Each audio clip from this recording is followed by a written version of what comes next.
Hello students, class fifth lesson number 22 में पुस्तक हूँ।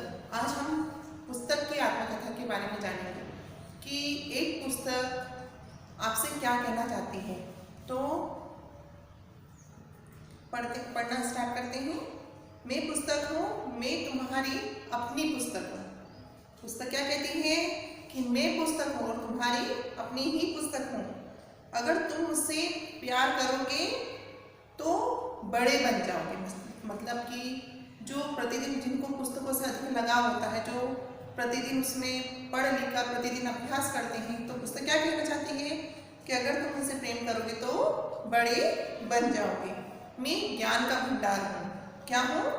ज्ञान का भंडार हूँ। मनुष्य को मनुष्य मैंने ही बनाया है। तो मनुष्य पढ़ सकता है परंतु पशु नहीं पढ़ सकता। पशु मीन्स की जानवर। तो मनुष्य पढ़ सकते हैं और पशु नहीं पढ़ सकते। मुझसे प्रेम करने वाले सभी ज्ञानी बन जाते हैं। इसलिए मैं कहती हूँ कि मुझे ध्यान से पढ़ा करो। मतलब इस आत्मकथा में एक पुस्तक कितनी अच्छी बात कह रही है, जो कि आपको अच्छे से समझना भी चाहिए कि मैं पुस्तक को मुझसे प्रेम करा करो। मुझसे प्रेम करने वाले सभी ज्ञानी बन जाते हैं। तो इसलिए मैं कहती हूँ कि मुझे सभी ध्यान से पढ़ा करो। मैं यह नहीं कहती कि तुम खेला ना करो।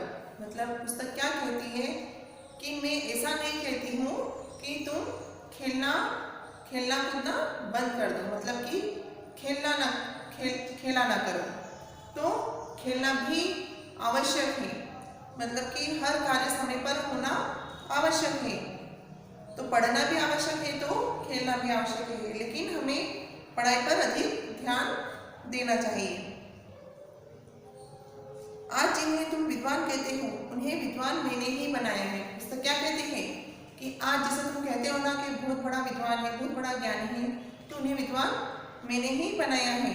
उन्हें और आज जो बड़े बड़े वैज्ञानिक हैं उन्हें वैज्ञानिक भी मैंने ही बनाया है। मुझे पढ़कर न जाने कितने ही लेखक बन गए हैं।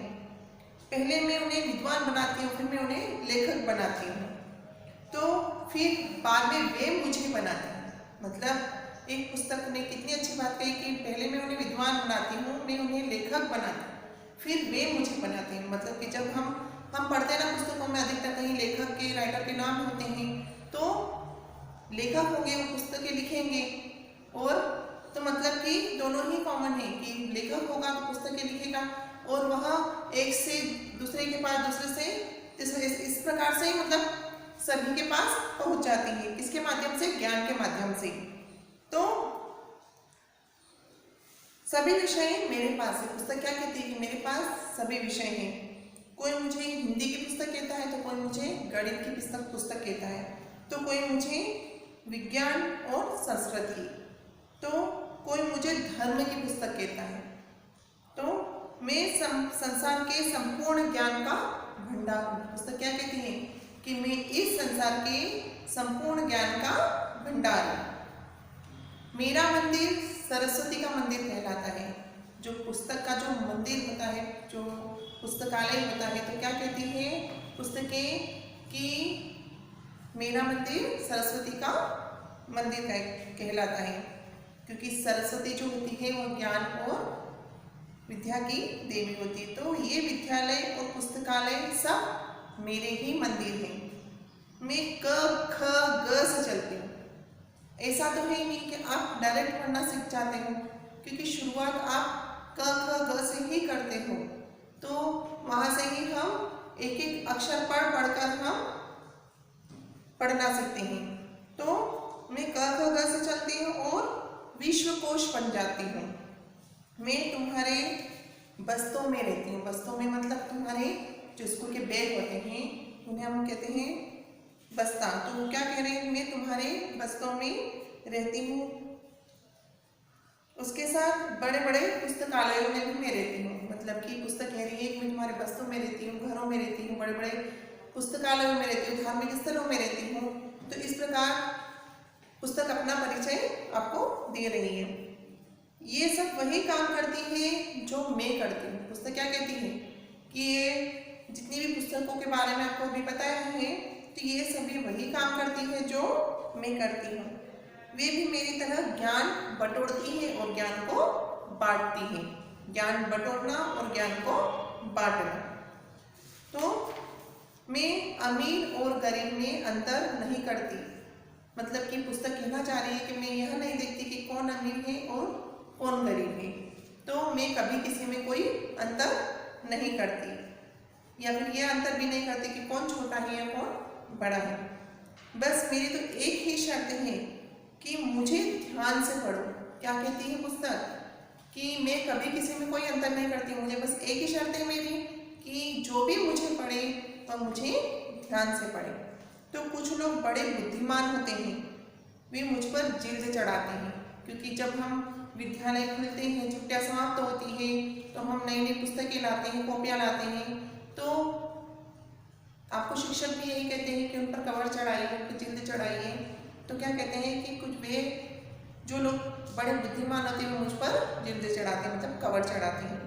मुझे फाड़ा न करो, क्योंकि जब आप पुस्तकों को पढ़ते हैं, आपको पूरे साल उन पुस्तकों को पढ़ना रहता है और आगे कोई और हो तो वो भी उन पुस्तकों का उपयोग कर सकें। इसलिए पुस्तक कहती है कि आप मुझे फाड़ा ना करें। जो बच्चे मुझे फाड़ते हैं वो मुझे बिल्कुल अच्छे नहीं लगते, इसलिए मुझे फाड़ना नहीं चाहिए। बहुत कम समय पहले लोग मुझे हाथ से लिखते थे, हस्तलेख कहते हैं ना जैसे। तो क्या कहा है पुस्तक ने कि बहुत समय पहले लोग मुझे हाथ से लिखते थे, तब मैं हस्तलेख रूप में रहती थी। किस रूप में? क्योंकि पहले इस प्रकार से पेनें नहीं होती थी, बहुत मेहनत करनी पड़ती थी पुस्तकों को लिखने के लिए, हर चीज़ के लिए। तो उस समय लोग मुझे लिखने में बड़ा परिश्रम मतलब मेहनत, बड़ी मेहनत किया करते थे। अब मैं छापा खानों में छपती हूँ, जहाँ पुस्तकों की छपाई होती है ना, छपाई का स्थान होता है, उसे हम छापा खाना कहते हैं। तो मैं छापा खानों में छपती हूँ। क्या तुम जानते हो कि मैं तुम्हारे हाथों में क्यों आई हूँ? क्या प्रश्न कर रही पुस्तक आपसे कि मैं छापा खानों में छपती हूँ और आपको पता है कि मैं आपके पास क्यों आई हूँ, आपके हाथों में क्यों आई हूँ? मैं तुम्हारे हाथों में इसलिए आई हूँ कि तुम मुझे पढ़कर, मतलब कि पुस्तक को पढ़कर, पढ़ लिखकर महान बन सको, ज्ञानी बन सको, महान बन सको। मैं पुस्तक हूँ, तुम्हें महान बनाने वाली पुस्तक। मतलब पुस्तक ज्ञान बटोरती है और ज्ञान बांटती है। तो पुस्तक की यही आत्मकथा थी। तो इसलिए पुस्तक अपने माध्यम से आप सभी तक अपने विचार यही पहुँचाना चाहती है कि आप सभी पुस्तक का अच्छे से ख्याल रखें, आप उसे फाड़ा ना करें और उसकी अच्छे से केयर करें, मतलब उस पर जिल्द या कवर चढ़ाएं और समय समय पर प्रतिदिन अध्ययन करते रहें। मतलब कि पढ़ना जरूरी है, खेलना भी जरूरी है, लेकिन हमें पढ़ाई पर अधिक ध्यान देना बहुत ही आवश्यक है। Thank you to.